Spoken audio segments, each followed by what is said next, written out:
Encore une fois, on cancelle Noël, on transforme le plan du jour parce que j'ai quelque chose à vous raconter. J'ai quelque chose à vous raconter qui n'était pas le plan initial. Ceci dit, je vous le prépare quand même, ça sera l'épisode de la semaine prochaine. Mais en fait, je vais vous raconter ce qui s'est passé aujourd'hui parce que c'est vraiment une histoire de quand l'alignement arrive, à quel point tout devient clair. Et je savais pas que ça laisse faire pendant la préparation d'un épisode de podcast, mais j'ai eu, disons, un complément d'alignement sur ce que je fais. Puis j'ai envie de vous le raconter parce que ça va peut-être vous aider à clarifier des choses aussi. Vous savez, j'aime ça vous raconter des histoires parce que c'est ma façon. Tu sais, moi, je suis pas du genre à dire aux gens « fais ci, fais ça ». Quoique un peu, des fois, quand je suis directement engagée pour le faire, quand je fais du conseil stratégique, puis je connais la réponse à leurs questions, puis là, si quelqu'un pose la question, je vais dire « ben fais ci, fais ça », puis ça va marcher. Mais sinon, ma façon, c'est de vous raconter des histoires ou des anecdotes qui vont peut-être vous éclairer sur votre propre parcours. Fait qu'aujourd'hui, je suis dans la préparation de mon épisode du jour, puis je m'inspire d'un documentaire que j'ai vu et une série que j'ai écoutée en fin de semaine qui s'appelle Chef's Table Legends. Puis c'est la base de mon épisode. Puis là, je commence à le préparer. Et là, je vous raconte tout ça, là. Comment l'alignement s'est présenté, puis qu'est-ce que ça m'a permis de clarifier, puis à quel point ça va se solutionner quelque chose pour moi. Fait que, bougez pas, je vous raconte ça. Ah, j'ai une idée. Alors, pour ceux et celles qui viennent de se joindre, qui me connaissent pas, ben mon nom est Jeannie Duquette. Je vous raconte des histoires qui vous divertissent, mais dans lesquelles on peut aussi apprendre des choses qui peuvent nous éclairer dans notre vie de tous les jours, que ce soit professionnel, personnel ou même familial des fois. C'est un sujet que je touche plus rarement, mais pourquoi pas? Puis j'ai une idée, donc c'est un podcast solo d'idées où on raconte justement donc des trajectoires de succès, d'échecs, dans le but d'apprendre, de comprendre et d'optimiser notre propre parcours. Alors, et aujourd'hui, donc, je vous raconte une histoire d'alignement. C'est flou, hein, une histoire d'alignement. Puis, pour tout vous dire, c'est difficile pour moi, mettons, d'un cocktail ou dans un environnement où je peux pas m'asseoir puis parler avec la personne. Tu sais, le fameux là, elevator pitch, là, je trouvais qu'il était pas simple parce que l'intervention, quand on optimise la notoriété de quelqu'un, elle peut être à différents endroits. Tu sais, je suis pas juste expert LinkedIn, OK, oui, mais pas juste ça. Ensuite, expert storytelling, oui, mais pas juste ça. Ensuite, optimisation de réputation puis de notoriété comme des firmes de relations de presse, oui, mais pas juste ça. Puis par un autre moyen qui est le numérique.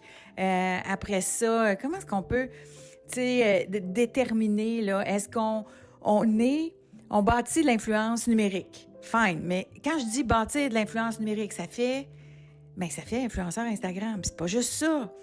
Alors, c'est difficile. Créateur expert en création de contenu, oui, mais on est plus en stratégie de création de contenu. Tu sais, on va engager du monde là pour créer du contenu quand vient le temps d'avoir des caméramans ou des photos professionnelles. Puis du récit, on en fait, mais on fait les récits fondateurs. Je vais appeler ça les posts fondateurs, les récits fondateurs, mais souvent, il y a des gens qui exécutent nos stratégies. Alors, vous voyez, c'est très... Là où c'est très clair, par contre, c'est dans les résultats. C'est super clair dans les résultats. Tu sais, en 30 jours, 100 000 vues organiques sur LinkedIn. Ça, c'est facile à expliquer. En 90 jours, 1 million de vues organiques sur LinkedIn. On a eu ça dans un autre dossier. Ensuite, en 90 jours, explosion du inbox, offre de conférences, offre de participation à des podcasts, offre de livres sur sa vie, offre de participation à un mouvement, offre de... écoute, magazine, TVA, nommez-le, là, quand c'est aligné, l'inbox, il explose. Ça dépend qu'est-ce qu'on veut dans l'inbox aussi. Il y en a que c'est du média qui veulent dans l'inbox, il y en a d'autres que c'est des partenariats stratégiques. Puis dans un cas, en même pas 30 jours de déploiement, le partenariat stratégique le plus optimal rêvé était non seulement amorcé, mais conclu. Puis jour 1, il n'y avait même pas de contact là, avec l'organisation. Fait que c'est fou. C'est fou à quel point, donc, les résultats sont là, mais Est-ce que, tu sais, mon principal compétiteur, lui, c'est un expert LinkedIn, puis il vend des posts LinkedIn. C'est simple, tu sais, puis c'est plus facile à convertir. Mais c'est pas juste ça qu'on fait de notre côté. Parce que moi, j'ai un souci pour la notoriété d'impact, puis la notoriété qui va transformer les choses, qui va faire un monde meilleur, bref, tout ça. Fait que je vous raconte tout ça, puis ça se racontait pas en 2 minutes, mais avec les résultats, ça se raconte bien. Tout ça pour dire que c'est en préparant mon épisode de podcast que vous allez écouter la semaine prochaine que j'ai eu un méga déclic. Là, un méga déclic parce que là, bon, je prépare mon épisode, tout ça. Là, après ça, je cherche le titre. Puis j'ai un souci. Là, je vous donne un truc de contenu, mais quand on fait du contenu long, comme moi, je le fais, donc le podcast, ce que je cherche, moi, à, disons, optimiser en ce moment, rendu à un certain niveau. Au début, il faut que tu te laisses aller, il faut que tu sois constant, il faut que tu trouves de quoi tu vas parler, il faut que tu trouves c'est quoi ton sujet de prédilection. Bon, là où j'en suis rendue là, dans le développement à l'épisode 91, comme on est aujourd'hui, là, je suis rendue à travailler sur le format qu'on appelle. Donc, je suis rendue à travailler sur une structure que je voudrais reproduire de semaine en semaine. Alors, là, je suis rendue là-dessus, donc je travaille et quand je suis en train de faire cet exercice-là, j'essaye de trouver comme... Est-ce que je vais mettre comme aujourd'hui... Bon, là, aujourd'hui, c'est J'ai une idée, puis moi qui m'inspire, là, mais la semaine prochaine, ça va être Jiro Dream of Sushi, qui est un documentaire que j'ai vu, puis Chef Stable Legends. Tiens, si vous voulez l'écouter sur Netflix, si vous écoutez mon podcast aujourd'hui, la date du dépôt, mais la semaine prochaine, je vais parler donc de Chef Stable Legends, qui est une mini-série en 4 épisodes que j'ai écoutée sur Netflix, que j'ai adoré, vraiment. Il y a 3 épisodes sur 4, là, j'ai adoré, un moins, mais bon. Fait que je vais vous parler de ça la semaine prochaine. Là, je me disais, bon, là, est-ce que je mets le titre de l'épisode, de ce que j'ai analysé? Puis, qu'est-ce qu'on fait, dans le fond, dans le podcast? Là, je veux revoir ma définition du podcast. Et je voudrais avoir une seule phrase. Tu sais, qu'est-ce que je vais faire aujourd'hui? Que ce soit toujours la même chose.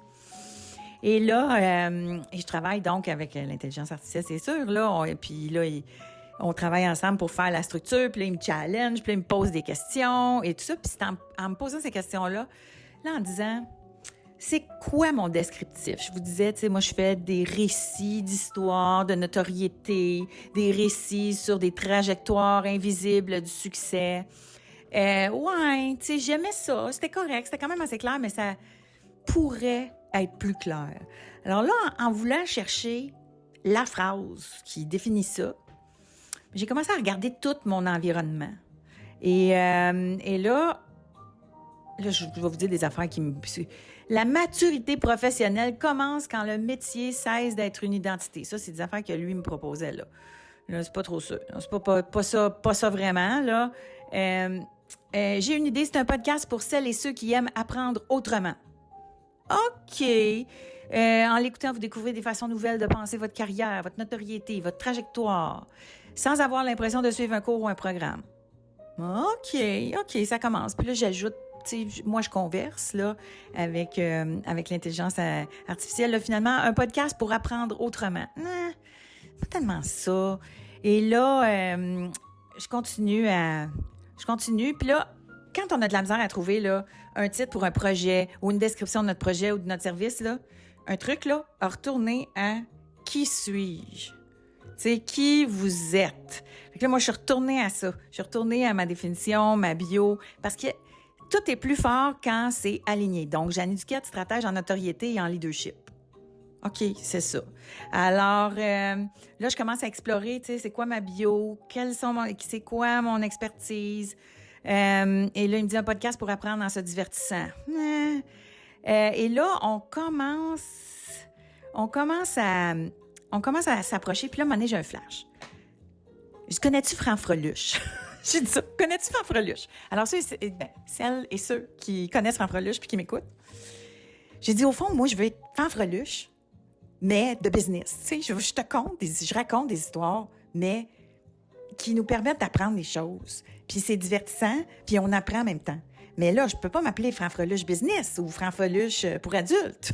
Ça fait bizarre. Fait que là, ça marche pas, mais là, je suis allée là-dedans. Je suis allée dans un comparable. Donc là, je me suis dit, OK, Franfreluche, elle raconte des histoires, puis là, on comprend des choses quand on... Et fait que là, je vais à la base, tu sais. Fait que là, lui, il dit, genre, dans les histoires, pour faire ressortir, c'est qu'elles nous apprennent sur nos vies. Pas pire, ça. Ça commence à ressembler.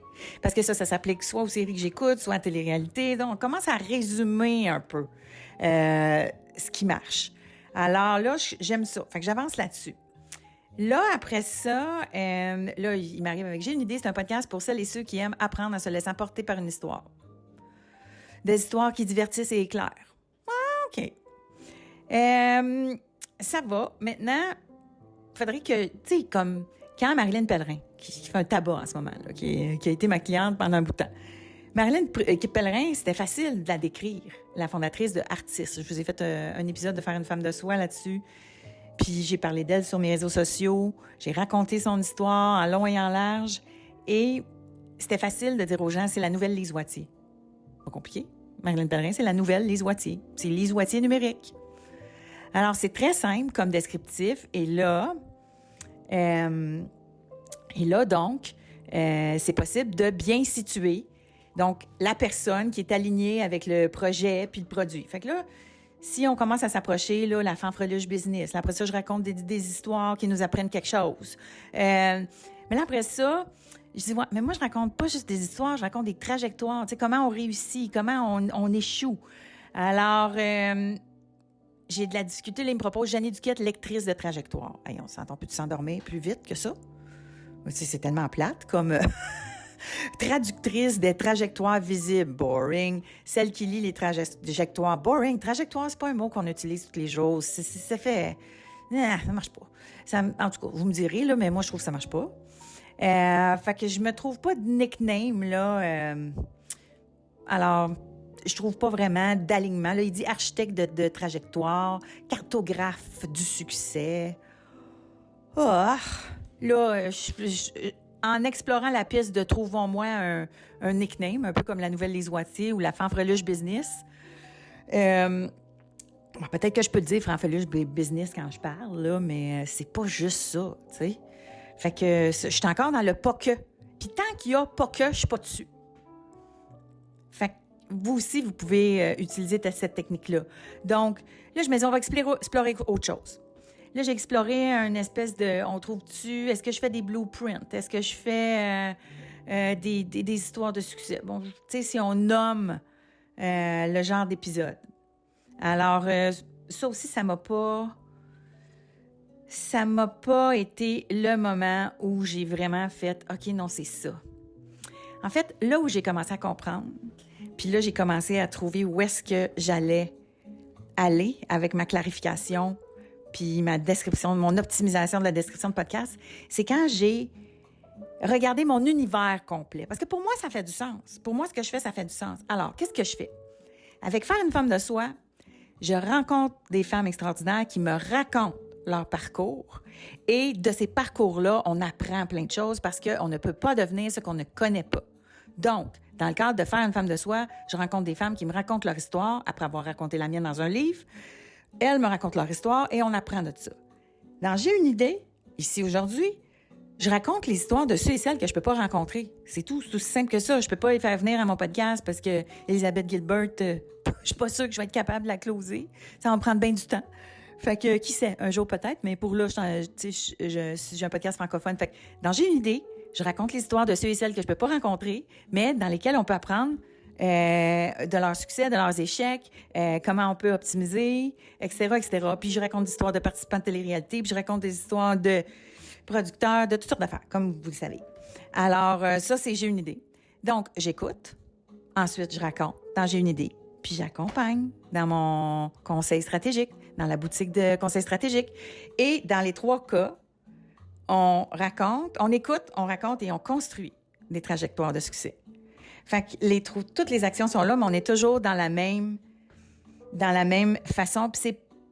Puis je choisis histoire beaucoup plus que trajectoire parce que raconter, il y a un aspect public à ça. Histoire, il y a quelque chose de public à ça. Et donc, on arrive avec l'aspect notoriété aussi qui est dans l'ADN de ce que mon architecture d'entreprise propose. Donc, il y a tout l'aspect public. Donc, oui, c'est une histoire qui est racontée publiquement plus souvent numériquement de ce temps-là. Alors là, on commence à trouver quelque chose. Donc, l'environnement complet se clarifie. Faire une femme de soi. J'ai une idée et le lien entre les deux qui est on raconte des histoires qui nous divertissent puis qu'on apprend des choses. Et dans le troisième cas, bien, j'accompagne des leaders à construire leur récit et continuer de naviguer dans leur propre trajectoire pour avoir de l'impact puis de l'influence. Donc, c'est la même intention, mais 3 formes. C'est ceux qui le font de loin de moi, puis ceux que j'accompagne à le faire pour plein de monde. Fait qu'on reste toujours dans la même ligne. Et cette ligne-là, quelle est-elle? Mais là, j'ai commencé par je le raconte, j'écoute, je le fais. Ou je raconte, j'écoute, je construis. Ou j'accompagne. Puis après ça, c'est plus je découvre. Je raconte, puis je partage. C'est l'évolution, donc. Donc, oui, je découvre en faisant mes entrevues. Ensuite, je raconte. Et finalement, je partage avec mes clients, mes clientes. Donc, et on partage quoi? C'est là qu'on va arriver à...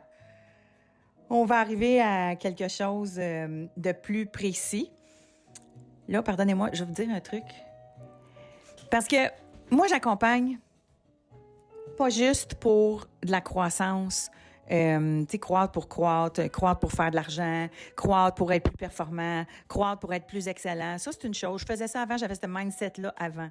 Mais depuis mon pivot avec les 7 clés, oui, il y a la croissance qui est importante, mais il y a l'impact qui est important aussi. Cette croissance-là, est-tu juste pour ton portefeuille à toi, puis un petit peu de ton environnement, ou cette croissance-là contribue à la société, contribue à ton environnement. Donc là, moi, j'appelle ça, tu sais, la croissance verticale, donc qui est l'excellence, puis la croissance horizontale, qui est la contribution. Ça, c'est super important pour moi. C'est le centre de mes valeurs, là. C'est là qu'on se situe, au pivot entre l'excellence puis la contribution. Donc, ça aussi, ça va être important quand je vais clarifier qu'est-ce que je propose. Alors c'est important d'aller voir ça parce que comment je fais pour illustrer ça dans une formulation simple? Alors, tout ça pour dire que mon simple exercice de clarifier ma façon de faire les épisodes de podcast, là, vous le voyez aujourd'hui, c'est pas le plus clair au monde, là, mais c'est parce que je vous montre tout le processus de réflexion. On passe de là à oui, mais dans le fond, qu'est-ce que je fais? Oui, mais dans le fond, c'est quoi mon podcast? Oui, mais si mon podcast, c'est Franfreluche Business, mais comment je fais pour illustrer ça? Puis comment ce podcast-là s'inscrit dans mon environnement plus général, qui est j'ai une idée, faire une femme de soi, puis conseil stratégique avec Jeanne Idée. Donc, comment ça s'inscrit là-dedans? OK, fine, là, tout commence à être aligné. Et maintenant, comment je le communique? Parce qu'on en vient à mon problème du début, c'est que je sais que ça a de l'impact, ça fonctionne. On a des 1000, tu sais, les 100 000 % plus d'engagement, de visibilité après 30 jours, après 90 jours. Tu sais, les chiffres sont incroyables. Mais comment on fait pour expliquer ça simplement? On en revient à mon problème du début. De la misère à expliquer ce qu'on fait. Puis, pour ça, il faut que le podcast soit plus clair, il faut que mon environnement soit plus clair, il faut que mes descriptifs soient plus clairs. Alors, et là, ce que j'ai fini par vraiment là, identifier, c'est la phrase suivante. Attends un peu, j'arrive là, je roule dans toute ma réflexion là. Alors, les histoires des autres nous aident souvent à mieux naviguer la nôtre. C'est un peu ça que je fais avec J'ai une idée. Ou transformer des récits publics en repères intimes. Ça, j'aime ça. Puis si une histoire vous a parlé, c'est peut-être parce qu'elle éclaire quelque chose de votre propre parcours. Alors, on peut apprendre des histoires. Et là, je n'aimais pas le « les autres » dans l'histoire. Bon, là, on continue. Vous allez me dire, hey, tu fais du pointillage aujourd'hui. Je ne sais pas si vous allez aimer cet épisode-là, là, qui est vraiment un épisode de réflexion stratégique. Mais je n'aimais pas les autres parce que là, ça faisait patinage, mais dans le bon sens. Tu sais, dans le fond, je parle dans le dos, mais dans le bien. Tu sais, quand je raconte des histoires, c'est qu'on va retirer les apprentissages, qu'on va les apprendre. Puis c'est souvent avec admiration ou compassion s'il y en a, puis etc. Alors, il y en a généralement, là. Tu sais, la compassion fait partie de mon processus, là. Mais, donc, j'aimais pas donc les autres. Et donc, chercher une formulation, les histoires nous aident souvent à mieux naviguer la nôtre. Alors, certaines histoires nous aident à mieux naviguer la nôtre. Là, on commence à trouver la racine de j'ai une idée. Hein? Alors, et ça s'applique aussi, puis quand on trouve que c'est une bonne racine, ben ça s'applique aussi à faire une femme de soi. L'histoire des femmes de faire une femme de soi nous aide à mieux naviguer la nôtre. Et moi, quand j'accompagne quelqu'un, je veux que leur histoire aide les autres à naviguer la leur. Parce que chaque personne qui décide d'avoir une trajectoire publique, donc de commencer à publier sur les réseaux sociaux, de commencer à être vu dans les journaux, d'utiliser le levier de notoriété pour avoir plus de croissance, avoir plus d'argent, de contrats, d'opportunités, de votes, de tout ce que vous voudrez. Là, parce qu'effectivement, ça doit être bénéfique pour la personne. On ne fait pas ça juste pour les autres. Ça, c'est l'oubli de soi. C'est pas le don de soi, c'est l'oubli de soi. Donc, c'est sûr que la personne va faire ça pour faire multiplier les opportunités puis avoir un inbox qui explose. Mais ce faisant, et c'est là que notre travail se distingue peut-être d'un compétiteur qui fait juste « vous allez être big sur LinkedIn ». Mais moi, c'est est-ce que votre image va contribuer à rendre... Et votre image et votre histoire vont contribuer à aider à ce que ceux qui vous voient naviguent mieux leur propre histoire. Fait que tout marche, tout colle. J'ai trouvé la phrase, j'ai trouvé l'essence. Puis ça marche avec les 3 piliers de J'ai une idée. Je capote d'avoir cette clarté-là parce que de l'avoir... C'est de l'avoir, la clarté, je l'avais à l'intérieur de moi, mais dans la communication, d'être capable de le dire, le communiquer pour que les autres puissent en parler, parce que c'est pas simple. Quand ton impact est grand, mais que c'est un service qui n'est pas encore connu ou que les gens ne savent pas à quel point ça peut être un levier, hein, d'utiliser la visibilité numérique pour faire exploser la business. Puis les opportunités, c'est pas tout le monde qui sont au courant de ça. Ils pensent encore juste que c'est un hobby. Des fois, les réseaux sociaux, alors c'est difficile de faire croître là, l'entreprise aussi rapidement qu'on le voudrait, mettons. Maintenant, on se plaint pas, là. On a des gens formidables qui viennent vers nous. Mais est-ce qu'on peut en avoir plus? Oui. Puis est-ce qu'on pourrait bénéficier d'un alignement puis d'une clarté qui me permet en 3 phrases de dire « Ah, j'ai une idée, c'est Franfreliche Business », non? Non, mais c'est raconter des histoires qui aident les gens à mieux naviguer la leur. Hein? C'est ça qui est au centre de tout ce que je fais chaque jour. Alors, c'est très simple, ça va être plus facile à expliquer. Donc, positionnement général est facile. Puis, les services aussi deviennent beaucoup plus faciles à expliquer. Puis, c'est des récits numériques qui peuvent être racontés, oui, sur LinkedIn, oui, sur Facebook, oui, dans un podcast, oui, dans un mini-documentaire, oui, dans une conférence, oui, dans des documents de communication, dans des communiqués de presse. Donc, c'est l'histoire qu'on raconte, la personne qu'on présente, va être au centre là, de tout. Fait que je suis ravie de cette découverte-là aujourd'hui. Je sais pas comment vous allez trouver ça. Puis au final, à quel point ça aide à aligner même notre offre de service. C'est assez formidable là, parce que ce qu'on fait concrètement, on est des stratèges de contenu public qui crée de l'influence. On orchestre la présence publique des leaders pour que ça produise des effets réels, pas juste la visibilité. Donc, on fait du contenu public stratégique, de la prise de parole, des relations publiques, relations de presse. On fait la stratégie, on fait des mini-documentaires si c'est le cas, des récits de marque, du positionnement réputationnel, du narratif.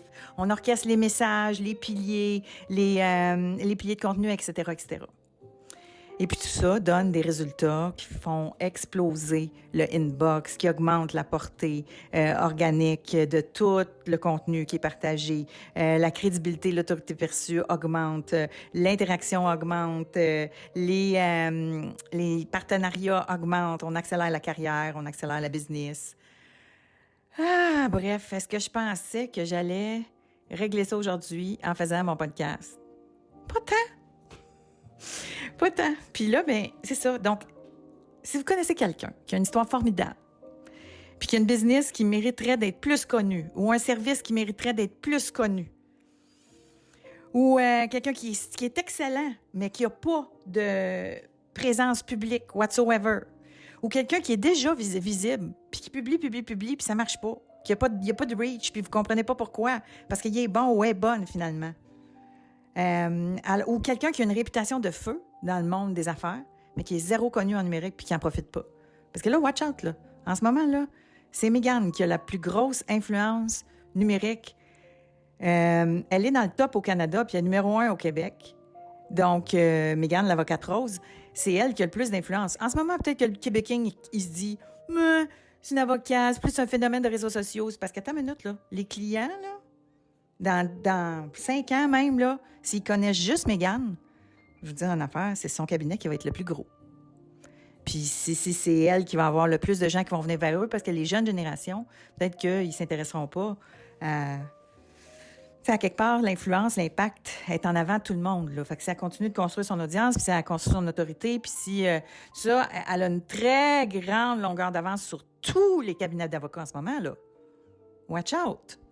Fait que ça commence à être important. Donc, si vous connaissez des gens donc, qui veulent aligner leur excellence, leur réputation, leur Québec Inc.T dans le numérique, bien, c'est ça qu'on fait.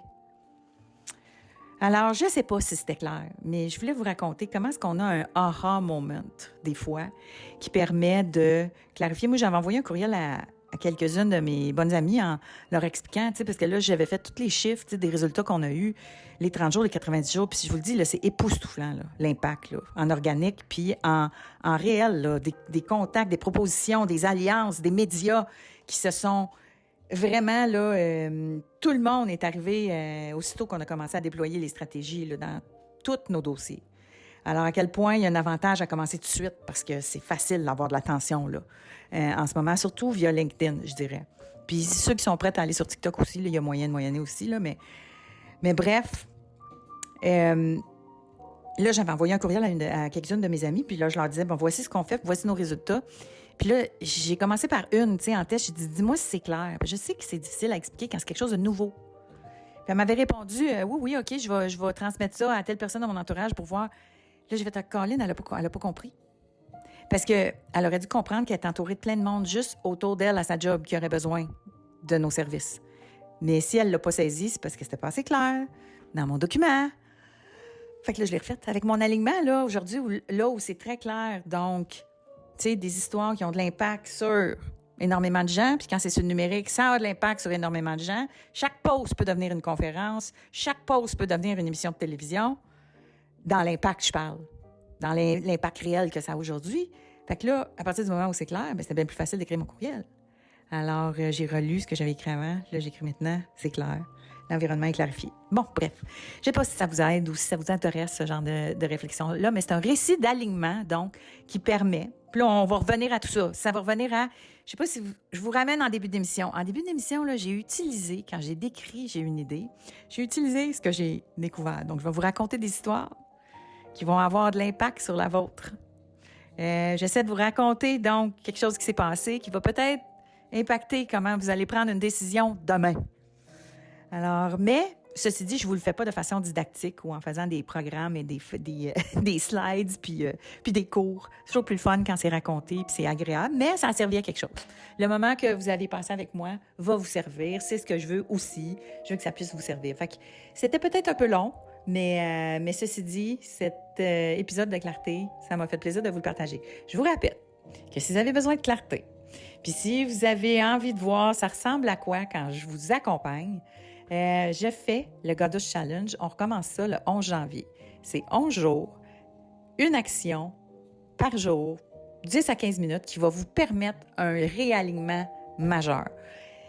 C'est généralement ce qui se produit. J'appelle pas ça manifestation parce que c'est trop, je trouve que c'est galvaudé, mais c'est une technique qui va vous mener à obtenir ce que vous désirez. Si c'est de la clarté, vous allez l'avoir. Si c'est quoi mon prochain mot, vous allez le savoir. Si c'est... Il y a même une fille, Claire, qui nous écoute peut-être aujourd'hui, puis qui va être dans le challenge. Claire, elle a dit, non, moi, je veux pas plus de clarté, puis je veux un chum. Puis, au fil des jours, elle a posé son intention, puis au fil des jours, elle a commencé à nourrir ça. Puis, pas quand tu fais quelque chose, il y a des choses qui se passent.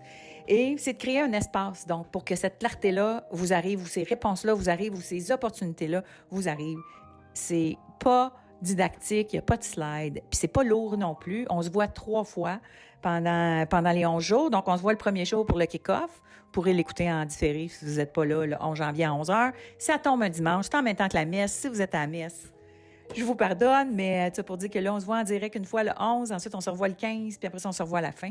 Mais tous les jours, donc, il va y avoir les actions, puis il va y avoir un groupe dans lequel les filles le partagent. Ça avait eu énormément d'impact les 2 années où on l'a fait.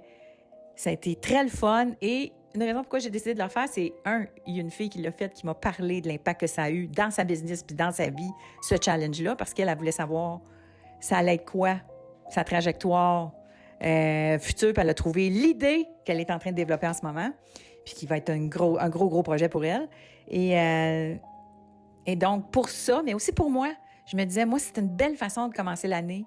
C'est une belle façon de vous le préparer puis de m'aligner moi-même, ce que j'ai déjà commencé. Vous voyez, ça me donne des épisodes de clarté comme j'ai aujourd'hui que je n'avais pas commandé. Puis, c'est un beau cadeau. Fait que je vais me réécouter. Je le fais toujours avant de poster, surtout celui-là, parce que je veux voir si j'ai été trop longue. Mais sinon, je vous revois la semaine prochaine où on parle de Chef's Table Legend. Vous pouvez écouter ça sur Netflix, entre autres. Alors, à la semaine prochaine. Merci beaucoup.